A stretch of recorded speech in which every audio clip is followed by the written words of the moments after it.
lancar, dan khususnya kalian mendapatkan manfaat dari apa yang nanti akan kalian pelajari. Sebelumnya ada yang tidak masuk hari ini anak-anak? Ada. Saya presentasi dulu ya. Siapa yang tidak masuk? Ulfa. Siapa? Ulfa. Kenapa? Sakit.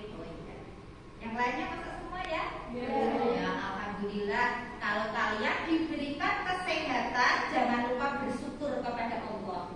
Ya, nikmatnya ditambahi oleh Allah, jadi kalian harus berterima kasih, ibadahnya ditingkatkan. Terus kesehatannya dijaga. Ya, karena sehat itu adalah kenikmatan yang mahal yang tidak bisa diukur dengan biaya. Kalau seperti temanmu sakit di rumah tidak bisa belajar, tidak bisa bertemu dengan kalian. Untuk itu kalian harus senantiasa bersyukur dengan cara selalu menjaga kesehatan kalian. Oke, begitu ya anak-anak ya. Pagi hari ini kalian akan belajar tentang teks cerpen. Sebelum kalian mempelajari apa itu cerpen, ya, yang perlu kalian ketahui, yang akan kalian pelajari pagi ini nanti, kompetensi dasarnya adalah bisa kalian baca semua, bisa dilihat, mengidentifikasi unsur pembangun karya sastra dalam teks cerpen yang dibaca atau tidak. Ya, jadi bisa kalian dengan membaca, kalian bisa mengidentifikasi unsurnya, juga bisa dengan cara mendengarkan cerita dari orang lain, kalian juga bisa mengidentifikasi unsurnya. Ya, terus tujuannya apa? Ya, tujuannya kalian diharapkan setelah belajar, ya nanti diharapkan mampu mengidentifikasi unsur-unsur pembangun teks cerpen beserta bukti pendukungnya. Ya, harus bisa. Buktinya apa ini? Kalian kok bisa? Ya, menyebutkan kalau unsurnya ini, buktinya apa? Ini loh buktinya. Nah, itu namanya bukti pendukungnya. Oke anak-anak, gitu ya. Sekarang sebelum masuk materi unsur-unsur pembangun, Bularas ingin bertanya sama kalian tentang cerpen. Karena minggu kemarin kalian sudah diberitahu sama guru ya, bahwa hari ini kalian akan belajar tentang cerpen. Ya, otomatis kalian sudah paling tidak belajar, yang mencari tahu apa sih itu cerpen. Sudah belajar ya? Sudah mencari tahu apa itu cerpen? Tunjukkan jarinya yang mau menjawab biar tidak bareng-bareng. Ya, apa itu cerpen? Cerita pendek yang dibaca dari satu dalam Ceritanya pendek yang dibaca sekali duduk, Bu. Boleh? Ya, yang lain? Ayo, siapa lagi? Ayo, katanya tadi sudah membaca, sudah mencari tahu. Apa? Zafri? Cerita yang isinya imajinatif. Cerita yang isinya imajinatif. Majalah begitu ya Mas ya? Ya boleh lah, boleh, karena cerpen juga nanti isinya ada yang memang bersifat fiksi atau imajinasi, boleh. Terus yang lain? Ada lagi? Cukup ya, tadi temanmu mewakili, Mbak Alia sama Mas Berdi mewakili cerpen itu yang satu dibaca selesai, sekali duduk langsung selesai, bukan cerpen, ceritanya pendek, boleh. Kalau Mas Berdi, cerita yang isinya imajinatif, Bu, maksudnya fiksi, begitu. Mungkin arahnya ke sana, boleh juga. Ya, dua-duanya sama-sama. Ya, intinya cerpen itu betul kan, ceritanya pendek, dibaca selesai sekali duduk langsung selesai. Ya, karena tidak memerlukan waktu yang banyak, karena ceritanya singkat atau sedikit, namanya juga pendek. Ya, cerpen, cerita pendek. Oke? Ini tadi pengertiannya. Sekarang ciri-cirinya apa kira-kira? Ya, ciri-cirinya ya sesuai dengan pengertian tadi. Dibaca sekali dulu, ya. Bersifat fiksi. Terus jumlah halamannya berapa halaman memang ada batasannya. Jumlah katanya berapa, ya? Itu saya kira kalian juga sudah membaca ya, karena kalian sudah guru minta untuk belajar tentang cerpen secara umum. Ya. Oke anak-anak. Tapi pagi ini kalian akan belajar tentang unsur-unsurnya. Ya, karena di dalam sebuah cerpen itu terdiri dari dua unsur. Unsur apa yang pertama? Unsur intrinsik. Ya, betul. Unsur intrinsik. Nanti temannya bisa lihat di sini. Unsur pembangun cerpen ada unsur intrinsik dan yang kedua ada unsur ekstrinsik.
membahagiakan misalnya, menakutkan, itu namanya suasana kata atau setting. Ya, istilahnya bisa setting juga.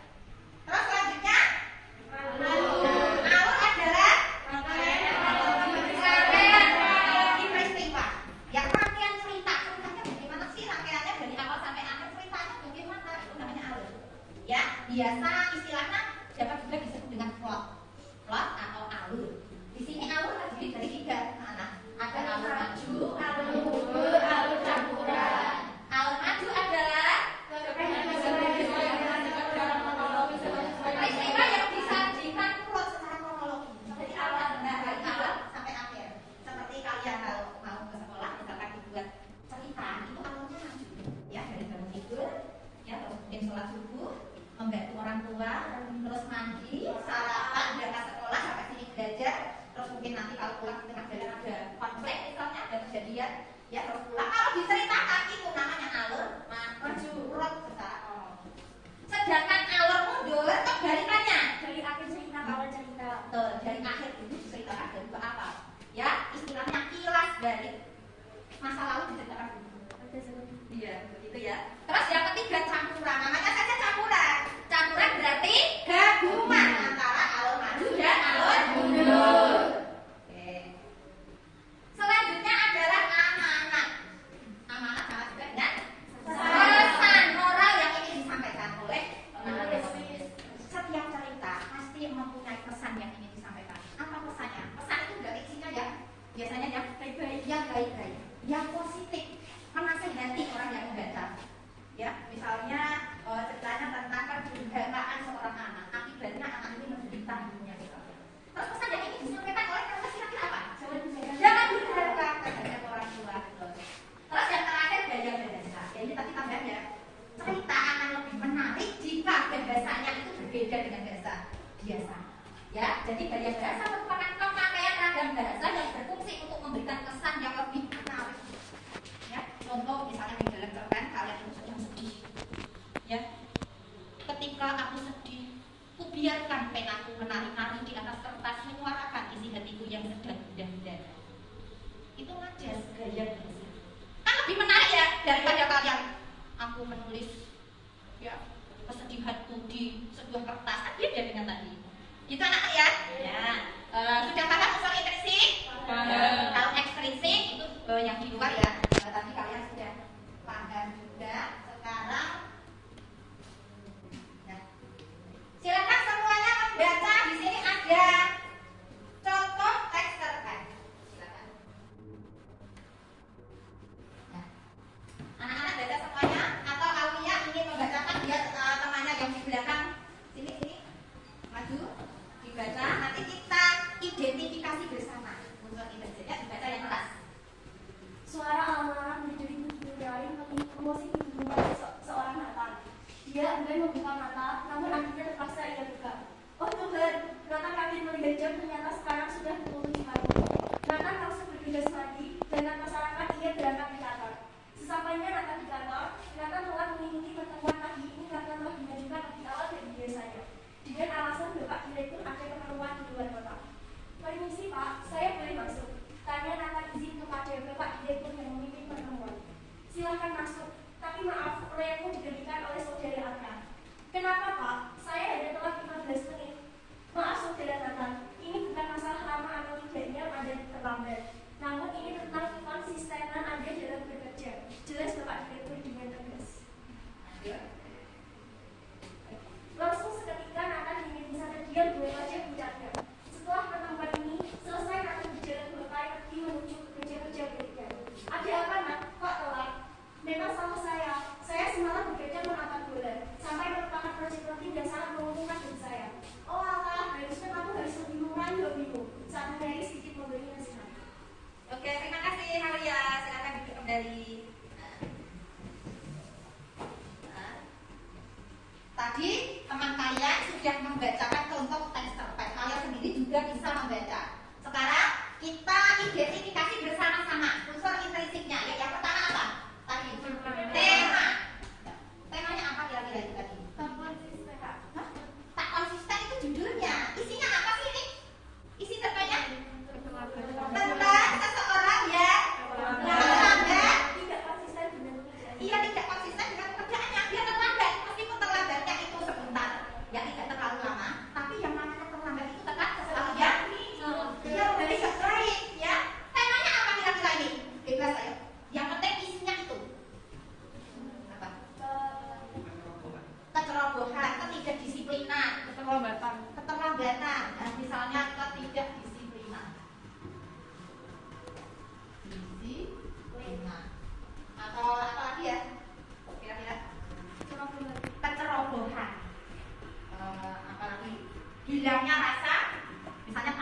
data saya. Ini kan yang penting isinya, ya temanya itu masuk ke dalam isi itu. Isi itu sesuai dengan temanya.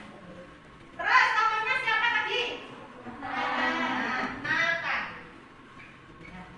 Yang namanya tokoh, ya seseorang pasti punya sifat atau karakter, itu namanya penokohan tadi. Ya, penokohan. Sifatnya apa sih Nathan ini? Terus tidak disiplin. Terus kurang bertanggung jawab dan lain-lain. Ya, terus apa lagi?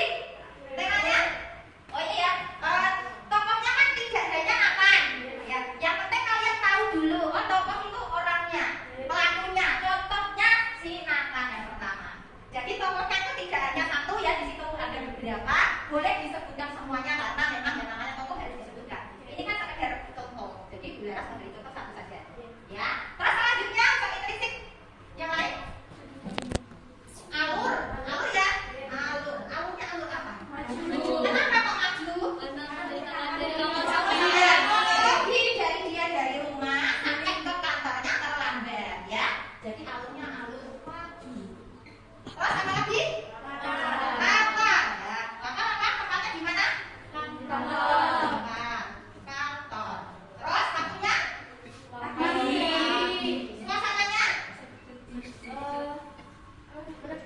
Suasananya menegangkan misalnya boleh. Menegangkan.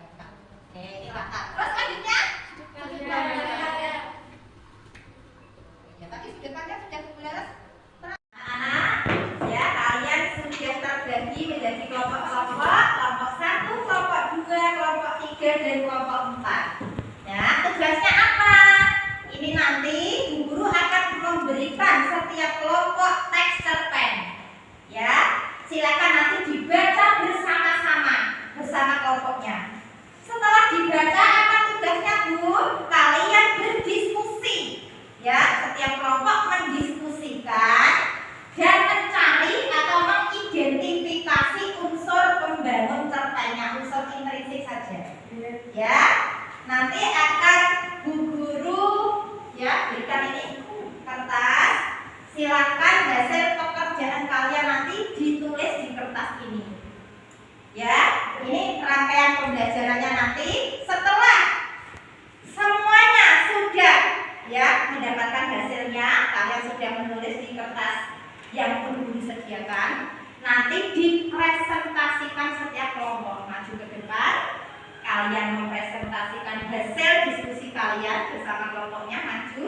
Kelompok lain menanggapi. Bergiliran nanti semuanya maju. Ya, setelah maju nanti hasil kerja kalian ini nanti kalian tempel sini. Jadi nanti ada kelompok 1, 2, 3, 4. Untuk diapakan Bu kok ditempel? Nah, nanti bisa dijadikan kunjungan karya. Nanti kalian mengunjungi teman-teman kalian, silahkan dilihat satu-satu. Terus nanti kalian komentari. Ya, nanti akan Bu Guru sediakan kertas kecil untuk kalian buat komentar. Nanti bisa ditempel di depan atau di karya kelompok lain. Itu anak-anak ya. Silakan ini cerpennya. Silakan dibaca.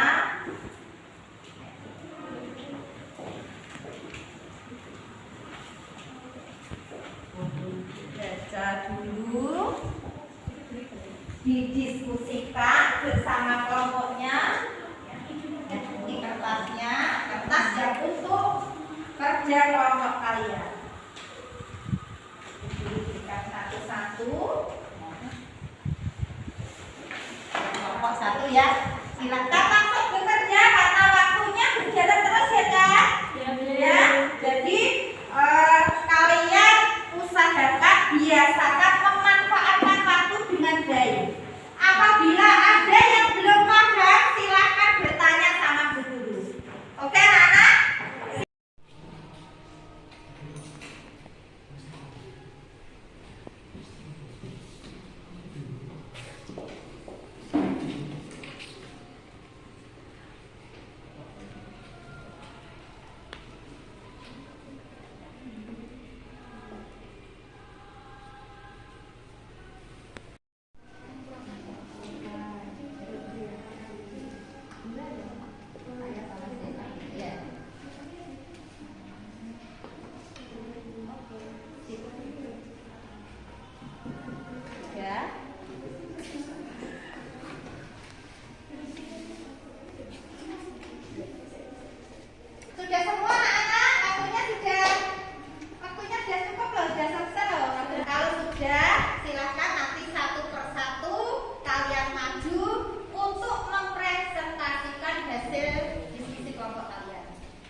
Syifatul Nurul Ulfa, Ainaya Khairunisa, dan Karisma Agustin Putri Widodo. Di sini saya akan menyampaikan hasil diskusi kami tentang cerpen dengan judul Pohon Keramat. Unsur-unsur pembangun teks cerpen. Pertama, tema. Unsur estetik cerpen Pohon Keramat. Tema dari Pohon Keramat yaitu pohon keramat yang angker dan horor. Bukti pendukungnya yaitu penduduk yang pernah masuk ke dalam gunung geser, mereka akan bergidik hanya membayangkan keangkerannya. Kedua, latar. Unsur intrinsik latar yaitu latar suasananya angker dan menegangkan. Latar tempat di sebelah barat kampung dan bukit geser. Latar waktu yaitu konon, berarti dahulu kala. Bukti pendukungnya yaitu menyebutkan suasana angker, juga tempat dan waktu. Yang ketiga yaitu alur. Alurnya mundur. Bukti pendukungnya yaitu menjelaskan alasan kenapa Gunung Beser angker dari dulu sampai sekarang. Penokohan yaitu tokoh atau watak dari penduduk adalah penakut. Hal ini dibuktikan dengan kalimat mereka akan bergidik hanya membayangkan keangkerannya. Dari kakek, nenek, sampai anak-anak hafal cerita keangkeran Gunung Beser. Dengan ini menyatakan bahwa penduduk memiliki sifat yang penakut. Jaya sakti, pemberani, pantang menyerah. Sifat jaya sakti dibuktikan oleh kalimat yaitu Jaya sakti tidak pernah menyerah walaupun dia sudah dikejar berkali-kali oleh pasukan Belanda. Pasukan Belanda memiliki sifat sedikit keras kepala karena tidak mau menyerah untuk menangkap Jaya sakti. Di pendukungnya menjelaskan sifat-sifat tokoh secara tidak langsung atau menggunakan metode analitik. Yang kemudian yaitu sudut pandang. Sudut pandang menggunakan sudut pandang orang ketiga jamak. Dibuktikan dengan kalimat mereka, yaitu mereka dari kakek nenek sampai anak-anak. Kemudian amanat. Amanat yang diberikan dalam kisah ini yaitu jangan mudah percaya pada hal-hal yang mistis dan belum terbukti. Bukti pendukung, kata orang-orang pintar Jaya sakti bersemedi dan tubuhnya menjadi pohon harum. Ini masih belum dibuktikan karena hanya kata orang-orang. Gaya bahasa yang digunakan yaitu majas personifikasi. Teks cerpen tersebut mengandaikan benda mati maupun hewan dan tumbuhan dapat melakukan tindakan layaknya manusia. Hal ini dapat dibuktikan dengan kalimat Jaya sakti bersemedi dan tubuhnya menjadi pohon harum yang baunya dibawa angin ke sekitar dunia. Oke, terima kasih kelompok 4. Ada yang mau menanggapi? Ada? Ada yang kurang sependapat atau ada pendapat lain berkaitan dengan itu? Sudut pandangnya kenapa ya Anjali? Ya, di sini orang pertama tunggal. Ada kata dari orang tunggal berupa saya.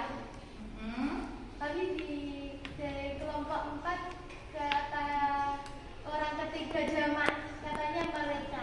Oke, terima kasih. Pendapat yang bagus ya, nanti akan kita bahas di kesimpulan ya. Oke, ada yang lain, kelompok lain menanggapi? Alurnya, menurut saya alur campuran.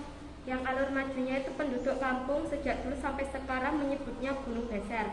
Sedangkan alur mundurnya itu konon saat kependudukan Belanda di kampung saya ada seorang tokoh yang melawan Belanda sendirian tanpa pasukan bernama Jaya Jadi sakti. alurnya menurut kamu? Campuran. Alur campuran, sedangkan kelompok 4 alurnya mundur boleh. Terima kasih untuk kelompok 4.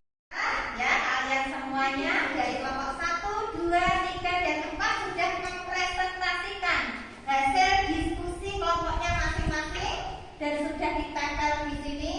Ya, bularan ucapan terima kasih semuanya beda.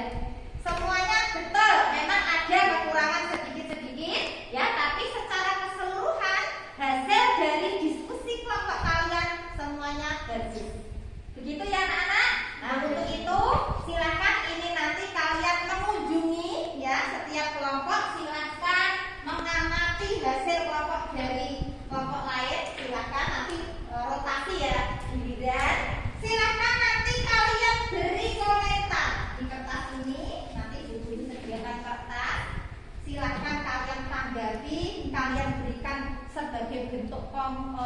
motivasi atau dukungan yang baik-baik saja ya, dikasih komentar, tanggapan, saran juga boleh yang membangun. Kita langsung duduk atau nulisnya dia ya. Nah, itu nanti kita biar Nggih. ya. Dimulai dari kelompoknya Anjali, silakan boleh maju dulu. Silakan mengunjungi karya temannya. Ya, diamati dulu saja, jangan menutupi. Kasih tulisan. Terima kasih kalian semuanya tadi sudah mengunjungi karya dari teman-teman kalian. Bu Guru lihat juga kalian sudah memberikan komentar-komentar yang membangun. Ya, semuanya saling mendukung. Ya, sekarang ya Bu Guru akan menyimpulkan pembelajaran pagi hari ini, yaitu mengidentifikasi unsur intrinsik dan unsur ekstrinsik teks cerpen. Yuk kita sebutkan lagi sama-sama unsur intrinsiknya apa saja tadi?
Mudah-mudahan apa yang Guru sampaikan dari awal hingga akhir ini memberikan manfaat untuk kita semua, khususnya kalian. Amin. Oke anak-anak? Amin ya Rabbal Alamin. Mudah-mudahan bermanfaat. Terima kasih. Sebelum Guru akhiri, marilah kita baca hamdalah bersama-sama. Alhamdulillah.